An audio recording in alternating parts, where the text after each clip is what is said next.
la grande édition du journal. Merci de nous rejoindre aux 20h, Madame, Messieurs, bonsoir. À la une ce soir, fin de cavale pour un réseau de kidnappeurs opérant à Kinshasa.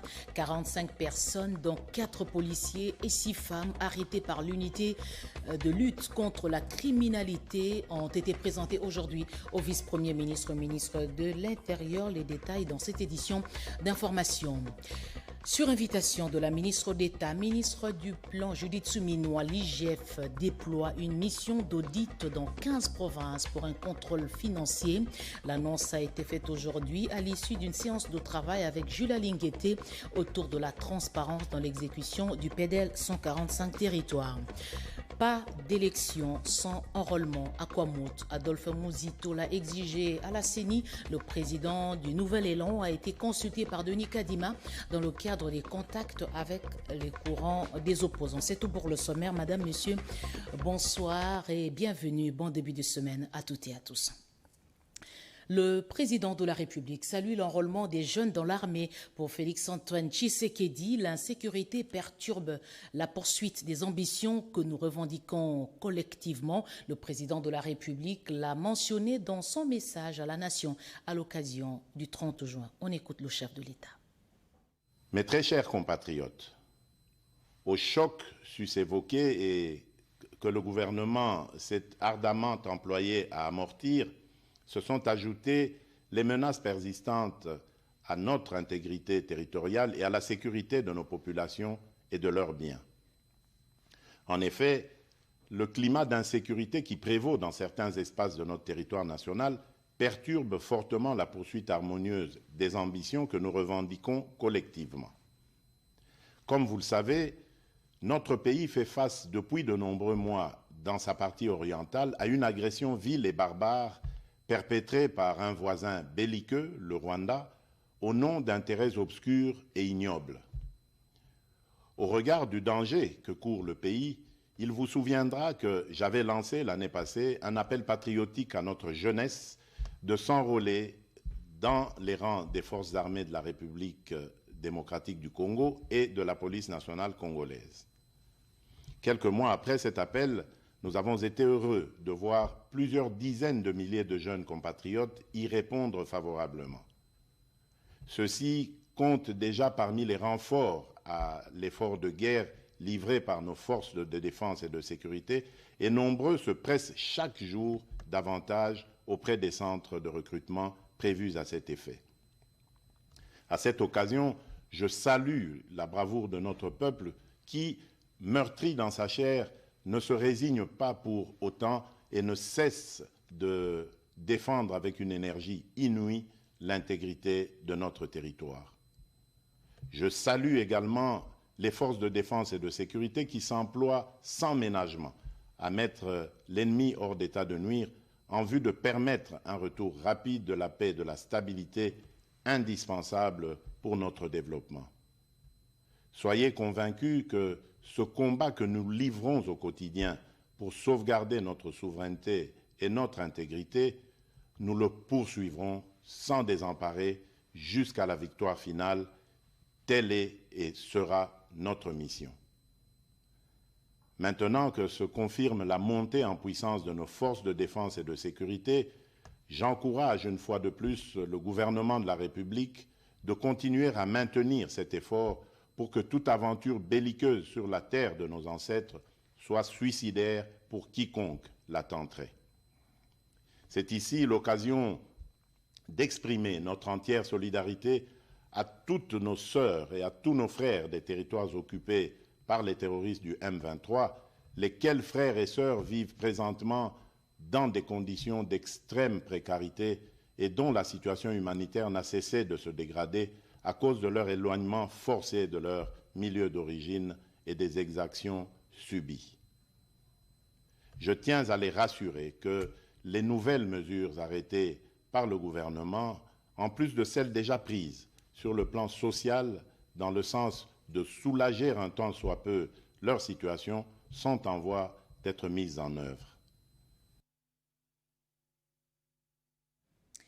L'armée à la trousse des Mobondo au Kwango, la 11e région militaire, vient de lancer l'opération de neutralisation de cette milice qui tue et extorque des biens des populations. Cette opération de traque et de neutralisation de la milice Mobondo est lancée pour ramener la paix et rétablir l'autorité de l'État dans les localités meurtries par les Mobondo, dans les 2 territoires de la province du Kwango.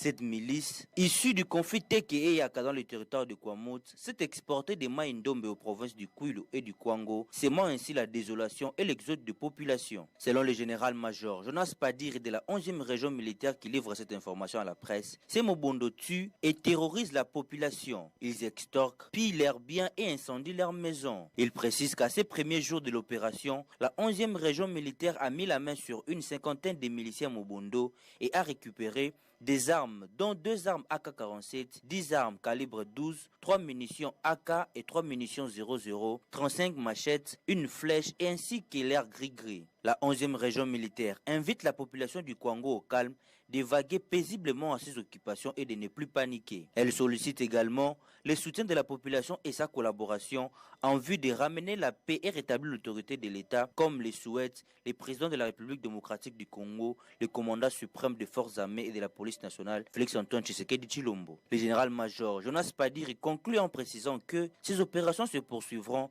jusqu'à la neutralisation totale de ces Mobondo. La peur de se faire kidnapper hante les esprits dans la capitale. Eh bien, la police vient de mettre la main sur un réseau très actif à Kinshasa. Dans le groupe, 4 policiers et 6 femmes. Peter Kazadi exige des magistrats des sanctions exemplaires. Alain Bikaï. 27 présumés bandits, dont 6 filles et 4 policiers. Ces malfrats, spécialisés dans le kidnapping dans la ville de Kinshasa, ont été présentés ce lundi 3 juillet 2023 à Kinshasa au vice-premier ministre, ministre de l'Intérieur, Sécurité et Affaires coutumières. Ces malfrats ont été arrêtés par le commissariat provincial de la police ville de Kinshasa à travers son groupe de lutte contre la criminalité. Une action qui a réjoui les patrons de la territoriale congolaise. Celui-ci a affirmé que la police nationale congolaise ne ménage aucun effort pour sécuriser la population congolaise. Cependant, maître Peter Kazadi Kankonde s'est dit triste de voir certains fils et filles du pays se comporter en criminels. Réaffirmant sa détermination à éradiquer complètement l'insécurité sur l'ensemble du pays, le vice-premier ministre, ministre de l'Intérieur, a émis le vœu de voir ces malfrats être jugés publiquement dans l'enceinte du bâtiment de la territoriale. Ce souhait du vice-premier ministre fait suite à une plainte de la police nationale faite sur place selon laquelle certains magistrats semblent moins regardants sur le traitement des dossiers de ces criminels. C'est dans ce même cadre que Maître Peter Kazadi Kankonde plaide pour des sanctions exemplaires de la justice contre ces malfrats. Monsieur le procureur de la République, aidez-nous à soustraire ces malfrats de la société. Bosunga population, batu oyo cette fois-ci basala boloko ya solo, pe basibir peine na bango ti na suka. Tolingi komona bango lisusu na circulation te. D'après la police nationale, ces présumés kidnappeurs qui opéraient avec les motos, les voitures communément appelées cage, sont spécialisés dans les vols, les kidnappings, l'extorsion. Certains d'entre eux ont même commis les meurtres, précise la police nationale. Ici est de signaler que la police nationale les a arrêtés avec 3 voitures de marque Toyota IST, 7 motos, 5 machettes et une arme AK-47. Autre chose, Adolphe Muzito exige l'enrôlement des électeurs à Kwamut pour ne pas les exclure. L'ancien Premier ministre a été consulté aujourd'hui par le président de la CENI.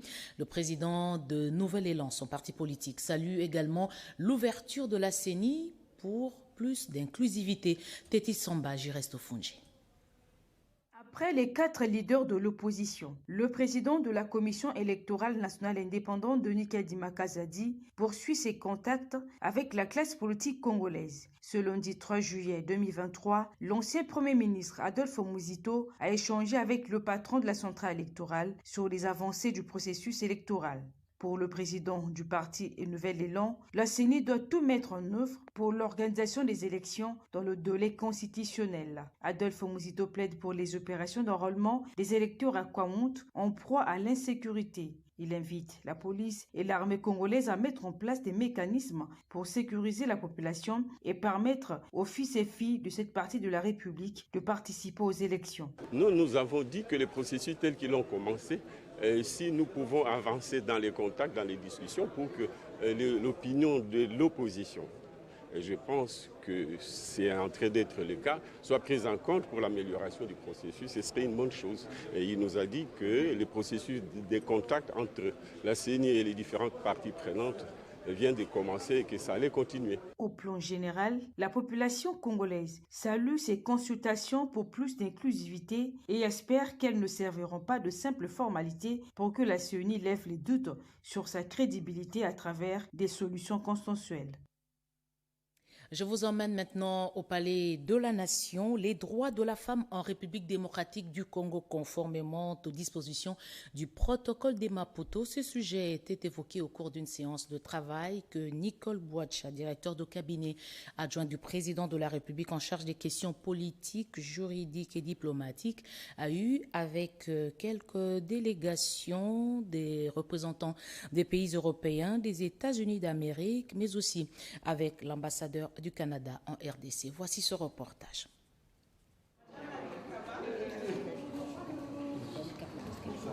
Le protocole de Maputo sur la Charte africaine des droits de l'homme et du peuple relatif aux droits de la femme en Afrique était au menu des entretiens que le directeur de cabinet adjoint du chef de l'État en charge des questions politiques, juridiques et diplomatiques, Madame Nicole Bouacha, a eu ce lundi au Palais de la Nation avec l'ambassadeur du Canada à la tête d'une forte délégation d'experts et représentants de différents pays, l'Allemagne, la Suède, la Suisse, la Norvège, la France et les États-Unis d'Amérique. On a pu avoir une grande discussion aujourd'hui avec la directrice de cabinet adjoint pour faire le point sur les états d'avancée en matière de violence basée sur le genre, en matière aussi de santé et de sécurité pour les femmes. Et faire le point aussi pour savoir quelles étaient les mesures qui seraient mises en place pour assurer la mise en œuvre du protocole de Maputo qui touche à ces questions-là. Donc, j'étais accompagné par une série d'autres ambassades pour qui c'est important. C'est important non seulement pour leur propre programmation qui vient en appui à la RDC, mais aussi pour l'avancement des lois et des règlements qui vont assurer la mise en œuvre des différentes dispositions dans le protocole. Madame la directrice de cabinet nous a fait part des divers avancements qu'il y avait, autant sur le plan des services que sur le plan juridique aussi, qui sont mis en place ici en République démocratique du Congo. Et puis elle nous a assuré aussi qu'il y aurait du suivi sur certains points qui ont été soulevés. Parce qu'on sait que dans une semaine, le 11 juillet, on va célébrer le 20e anniversaire du protocole de Maputo ici. La Charte africaine des droits de l'homme et du peuple ratifiée par la RDC consacre les dispositions qui garantissent la protection de la femme et qui appelle tous les États africains à œuvrer véritablement pour l'élimination de toutes les formes de discrimination à l'égard de la femme. Je l'ai dit au sommaire, des missions de contrôle sont annoncées dans 15 provinces pour un audit financier du PEDEL 145 territoires. Sur demande de la ministre d'État, ministre du Plan, Judith Souminois, l'IGF se déploie dans les heures qui suivent. Julia Linguete, patron de l'IGF, l'a confirmé à l'issue d'une séance de travail. Pompon Umbalando, Joe Patrick Coucou. Le calendrier prévoit la remise des ouvrages en ce mois de juillet. La ministre d'État, ministre du Plan, vient de solliciter l'audit financier pour la transparence dans l'exécution du programme de développement local de 145 territoires, programme initié par le chef de l'État. Ce lundi 3 juillet 2023, la patronne du Plan a invité le patron de l'IGF avec qui le mécanisme de contrôle a été envisagé. Les équipes de l'inspection générale des finances vont descendre cette semaine sur le terrain dans plus de 15 provinces pour vérifier le niveau d'exécution physique des travaux par rapport à l'exécution financière.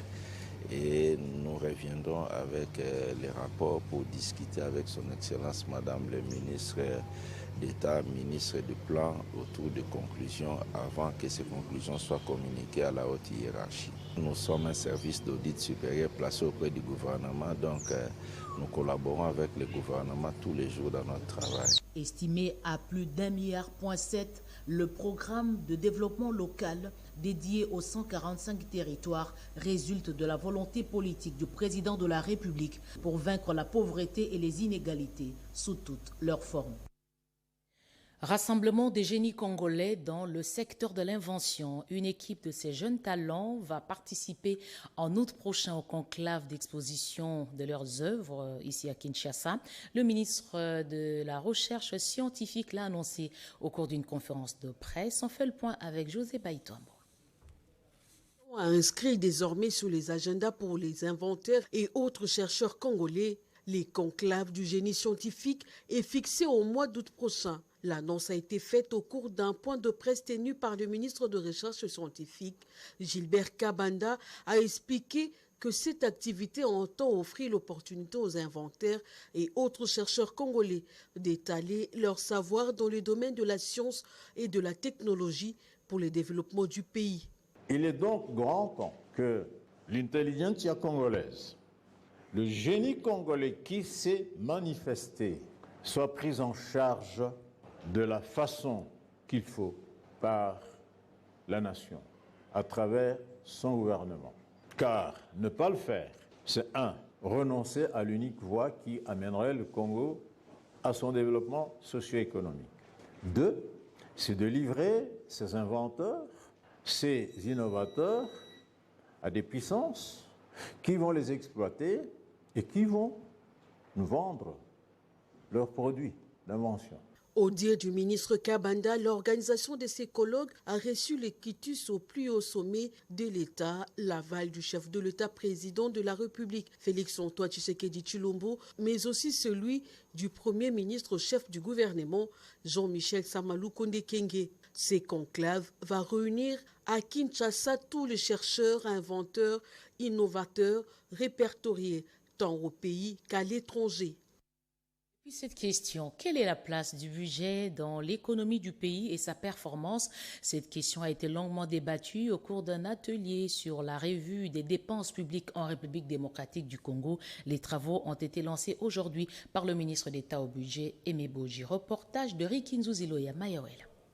Dresser minutieusement les diagnostics de l'utilisation des ressources publiques en RDC. C'est l'exercice pluriannuel et analytique auquel se livrent depuis ce lundi 3 juillet 2023 les parties prenantes à l'atelier sur la revue des dépenses publiques sous l'égide du ministère du Budget avec la participation de la ministre d'État au plan et du secrétaire exécutif du COREF ainsi que l'appui de la Banque mondiale à travers le projet d'amélioration du recouvrement des recettes et de la gestion des dépenses en RDC, projet encore. La revue des dépenses publiques que nous lançons ce jour vise à évaluer et optimiser la manière dont les ressources financières de l'État sont allouées et utilisées dans les secteurs importants de la sécurité, de l'éducation et des infrastructures publiques. C'est dans nos hôpitaux que nous veillons à la santé et au bien-être de nos populations. Et c'est dans nos écoles que nous préparons les générations futures à prendre la relève avec compétence, détermination, conscience et patriotisme. Albert Zofak, directeur des opérations de la Banque mondiale, a loué les efforts du gouvernement de la République et promet l'accompagnement sans relâche de son institution. Je voudrais saluer les performances remarquables de la République démocratique du Congo pour ce qui est de la solidité du cadre macroéconomique. Et je voudrais également saluer la détermination des autorités de la République démocratique du Congo au plus haut niveau à mettre en œuvre des réformes difficiles comme la transparence budgétaire et les réformes des entreprises. Ainsi, la revue des dépenses publiques qui devra s'achever en octobre 2023 aura l'avantage de fournir des données et des analyses actualisées sur les structures des recettes et des dépenses, la soutenabilité, l'efficacité et l'équité, voire la qualité institutionnelle. Les questions sociales, d'environnement, de gouvernance étaient au cœur d'un panel organisé à l'occasion des travaux de la DRC Mining Week organisée à Lubumbashi. Nous revenons sur la contribution de Glencore. Reportage de Edith Chalakatala. Acteurs environnementaux, sociaux et gouvernementaux, planifier des événements futurs aujourd'hui, c'est le thème retenu pour le panel de discussion pris en charge par le géant minier Glencore lors de la 18e édition de la semaine minière de la République démocratique du Congo, la DRC Mining Week, du 14 au 16 juin à Lubumbashi dans le Haut-Katanga. Ce panel de discussion, modéré par Marie-Chantal Kaninda, présidente RDC Glencore et président du conseil d'administration de Kamoto Copper Company, a permis de présenter une lecture objective de la situation actuelle d'un secteur des mines de la République démocratique du Congo, du point de vue politique, environnemental, social, économique et de la gouvernance, et de présenter ce que pourraient être les évolutions et les facteurs influençant ces évolutions en vue de l'atteinte d'un développement réellement durable pour la République démocratique du Congo. Ceci marque certainement une volonté par les institutions d'améliorer l'environnement économique et le climat des affaires. Sur ce, pour pouvoir nous entretenir de ce qu'est le secteur minier en RDC, la responsabilité du secteur minier, la durabilité du secteur minier et l'importance du secteur minier en matière de ESG. Les panélistes qui se sont prêtés à l'exercice n'étaient pas des moindres. Nous pouvons citer le directeur de cabinet de la ministre de Mines, l'ambassadeur de Suisse en République démocratique du Congo, l'ambassadeur de Suède en RDC, le directeur général de Barrick Gold Kibali, ainsi que le directeur exécutif de AfroWatch, représentant la société civile. Primera Gold DRC SA vient de battre le record 2 tonnes d'exportation en 6 mois. C'est le résultat de la lutte contre la fraude minière dans le Sud Kivu. Cette entreprise publique vient de voler au secours des survivants du drame de Kaléé avec une assistance alimentaire et la prise en charge des frais d'études des étudiants victimes de la catastrophe naturelle. Emmanuel la commissaire. Seulement 6 mois d'exploitation, la barre de 2 tonnes d'or artisanal exploité vient d'être atteint. Un record spectaculaire réalisé par Primera Gold DRC SA dans les mines au Sud Kivu. Venu en mission d'assistance aux survivants de la catastrophe des Kaléé, le directeur général de cette entreprise publique, Joseph Kaziba, salue les résultats de lutte contre la fraude minière. Primera n'est qu'un moyen privilégié de l'État pour exporter ou ramener l'or artisanal dans les circuits officiels. Si on a commencé avec 29 kilos et qu'aujourd'hui on soit à 650 kilos le mois, donc cela prouve à suffisance que la fraude, elle prend le dessus ici dans la province. Voilà pourquoi on appelle d'autres qui ne suivent pas le pas, qu'il est grand temps maintenant qu'ils quittent ce chemin de la fraude et s'aligner dans la vision, celle qui est chef de l'État. Conduite par son PCA, Vangeni Paipai, la forte délégation du conseil d'administration des Primera Gold DRC SA, reçue par Théo Ngwabidje ce lundi 3 juillet au gouvernorat, est venue répondre à l'appel lancé par le président de la République. Des ballots, des vêtements, des tonnes du riz et des haricots, des huiles et autres tôles pour la reconstruction des maisons. Moi, je tiens à saluer l'intervention de Primera dans un domaine, dans un secteur que j'ai insisté beaucoup, à savoir la délocalisation de la population. Donc on a des tôles, nous avons aussi le moyen pour faire parvenir cette aide sur place. Et je crois que je l'ai dit tout à l'heure à la direction des Primera, nous allons travailler avec Caritas pour une bonne distribution, pour nous éviter les reproches et les critiques. L'aide de cette société de l'État touche également les étudiants de la contrée victime du drame. Les frais académiques sont pris en charge pour redonner espoir et reconstruire le rêve de la jeunesse. L'accès à la prime de risque pour le personnel de santé, c'est l'une des activités programmées pour l'année 2023. Les syndicats de ces secteurs se sont réunis pour peaufiner des stratégies. Reportage de Guy Matuntu.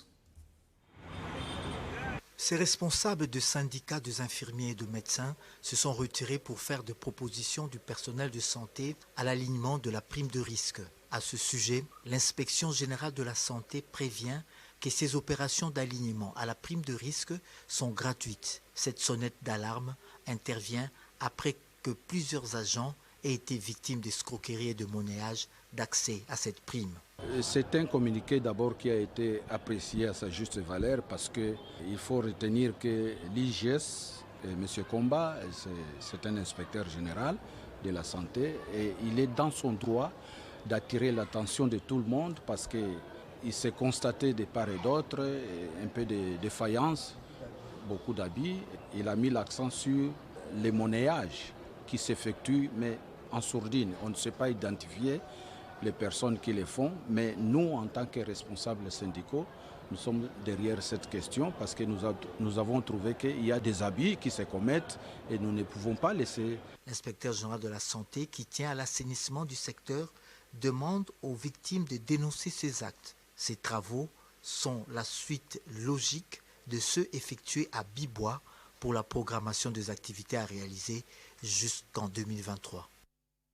Nouveau directeur général à la tête de la FAO, l'élection a eu lieu hier au siège de cette institution internationale à Rome. La République démocratique du Congo a pris part à cette élection. Le pays est représenté par le ministre de l'Agriculture, José Panda. Reportage de Marie-Pascale Kalong. 20 ministres de l'Agriculture venus de différents horizons se sont retrouvés au siège de l'Organisation des Nations Unies pour l'alimentation et l'agriculture à Rome en Italie. Objectif, participer à l'Assemblée générale élective de la FAO. La République démocratique du Congo a été représentée à ses assises par son ministre de l'Agriculture. Dans sa prise de parole, Maître José Mpanda Kabangu a félicité le nouveau directeur général, le Chinois Qiu Dongyu, réélu à sa propre succession avec 163 voix sur 182 votants. Occasion pour le ministre Mpanda de présenter les potentialités agricoles de la RDC en termes de terres arables. La République démocratique du Congo, avec sa délégation, présente également ses vives félicitations au nouveau et réélu directeur général. Elle voudrait seulement, la République, présenter ses potentiels dans l'agriculture, surtout dans les changements climatiques, à notre structure, l'organisation FAO, pour ses potentiels climatiques, mais aussi ses nombres de terres arables. Plus de 80 millions de terres que nous avons, qui sont disponibles, et même plus de 4 millions qui sont irrigables, qu'on peut mettre à la disposition de l'organisation pour lutter contre l'insécurité alimentaire. En marge de ces assises de la FAO, le ministre Mpanda a échangé avec le ministre chinois de l'Agriculture, mais aussi avec celui du Burundi. L'entretien avec son collègue chinois intervient après qu'il ait reçu en audience, le jeudi 29, l'ambassadeur chinois en poste à Kinshasa. Ce diplomate était venu lui présenter les 3 priorités de la Chine pour la RDC.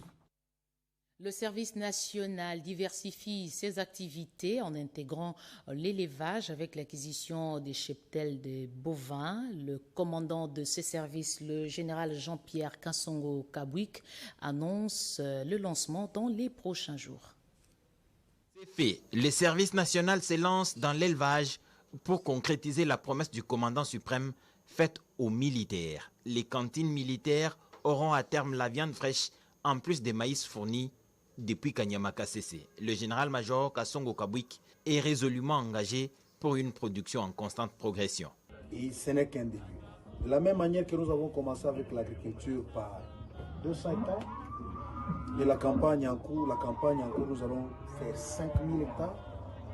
Pour l'élevage, il en est de même. Nous sommes assignés comme objectif que chaque mois, qu'il y ait une nouvelle acquisition de vaches. De telle sorte que d'ici 18 mois, qu'on ait un cheptel qui va jusqu'à 5000 têtes de bétail dans le centre pilote. Ça pourra ravitailler les grandes villes environnantes et surtout nos cantines militaires. Comme cela avait été promis devant le commandant suprême aux unités des forces armées et de la police, qui vont avoir accès à la viande fraîche. Les bâtisseurs y travaillent comme il se doit, selon la discipline militaire, pour une production qui est passée de 1000 à 15 000 tonnes. Selon la détermination du commandant des services national, le général-major Kassongo Kabwik, tout est mis en œuvre pour continuer à faire progresser la production afin de couvrir les besoins de l'ensemble des forces armées et de la population congolaise. Pour terminer, Jean-Pierre Bumba écope d'une peine de 20 années d'emprisonnement. Il est accusé d'exploitation et abus des enfants à Boma, au Congo central. Albert Fabrice Pouela, ministre des Droits humains, a suivi ce dossier. À Mwanda, on signale également des cas similaires. Présidence de la République, gouvernement et organisation internationale des migrations, le ministre des Droits humains, Maître Albert Fabrice Pouela, s'est rendu le 30 juin dernier dans la ville de Boma en province du Congo central pour suivre de près la scandaleuse affaire d'un nommé Jean-Pierre Bumba, 68 ans, qui a défrayé la chronique ces derniers jours avec ses pratiques d'exploitation et abus sur des enfants, filles et garçons. Arrivé à Boma en compagnie du conseil technique de l'OIM, Elie Tello, qui a réitéré l'engagement de son organisation dans les efforts de la RDC à lutter contre la traite des personnes, le ministre Pouela a salué la diligence des cours et tribunaux qui ont jugé en procédure de flagrance le nommé Jean-Pierre Bumba, qui a été condamné à 20 ans d'emprisonnement. À Mwanda, après la visite de l'orphelinat qui abrite une dizaine de garçons tirés de la même situation, le ministre Pouela a rencontré les responsables politico-administratifs pour s'enquérir de manière holistique de la situation des victimes en vue de leur prochaine réinsertion en famille. Puisqu'ayant été alerté de la récurrence des cas de viol sur mineurs dans le territoire de Mwanda, le ministre Albert Fabrice Pouela a rencontré samedi 1er juillet l'administrateur du territoire avec tous ses collaborateurs de conseil de sécurité afin de les sensibiliser sur la gravité des infractions liées aux violences basées sur le genre pour actionner les mécanismes de répression prévus par le droit congolais en la matière. Fin de ce journal, merci de l'avoir suivi. Je rappelle les principaux titres. Fin de cavale pour un réseau de kidnappeurs opérant à Kinshasa. 45 personnes, vous les avez vus, dont 4 policiers et 6 femmes ont été arrêtés par l'unité de lutte contre la criminalité. Ces malfrats ont été présentés au vice-premier ministre, ministre de l'Intérieur, qui exige des sanctions exemplaires auprès des magistrats. Et puis, sur invitation de la ministre d'État, ministre du Plan, l'IGF déploie une mission d'audit dans 15 provinces pour un contrôle financier. L'annonce a été faite après une séance de travail autour de l'exécution du programme de développement local de 145 territoires.